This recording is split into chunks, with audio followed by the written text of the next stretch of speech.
Alright, so I want to take a second to talk about trees because I really like this book. I had 43 books in my haul for the last 2 weeks, and the first book that I read was Trees. Uh, Maybe that's because of the fact it doesn't have a lot of dialogue. Maybe it's because of the fact that I like the art. Jason Howard is awesome in this. Um, but I really like this issue. Um, I like the series. It is slow. There's a little too much going on, but every issue gives us a little bit more. And I'm hoping that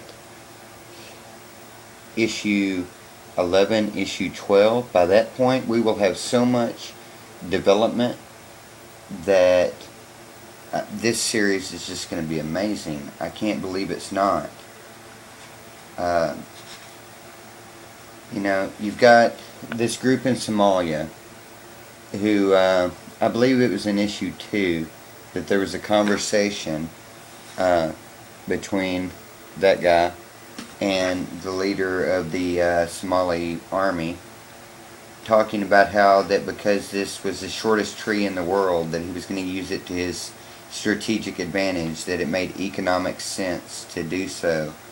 And, you know, uh, the fact they tell us in this that the Russians have figured out a way to reduce the friction on the trees because there's not any friction on the trees, so things just fall off. So, you have to anchor things. Um, I really like the Somali story. I really like this story with our artist character. Not really sure what his name is, but he interests me because he's just such a duck out of water. I mean, and then he winds up in this orgy, and you know, you've got these two, in Italy that I don't really understand exactly what's going on with them. Apparently, they're in Aleister Crowley's old house that there's a portal to demons and such, and he wants to raise magic and teach her how to do all this blood magic stuff. Um, their relationship is really interesting. If he somehow figures out a way to get her ex-boyfriend, the revolutionary, to support what it is that he's trying to do, a little sinister. I don't know what he's trying to do, but... And then you have our Antarctic group. Everybody's all pissed off and, worrying about, whether or not this scientist guy, Marsh, is trying to maybe make something out of nothing with these plants. And we find out here, no, there is indeed something going on with these plants. The whole premise of this comic is that these trees, these aliens, don't care about us, but I think that they, to a degree, that they do, because, or maybe they just care about our planet, but there is something that they're wanting from us.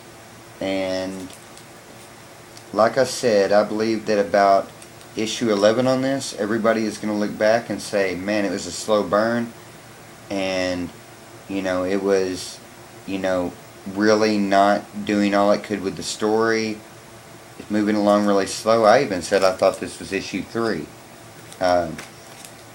But I believe we'll look back on issue 11 or 12 and realize that this series is one of the best things out there. Like I said, one of the first things I read this week, I love Warren Ellis, and I read it before I read Supreme Blue Rose, so that's saying something about this series. Like I said, maybe I read it because it was a quick read. Not really sure on that one. But every issue of that I really love. I don't have to tell anybody to go out and pick it up because most everybody that I watch on YouTube reads trees. Um, but I just wanted to put my 2 cents in on what I think is one of the best comics that I read independent wise. It's definitely in the top three things.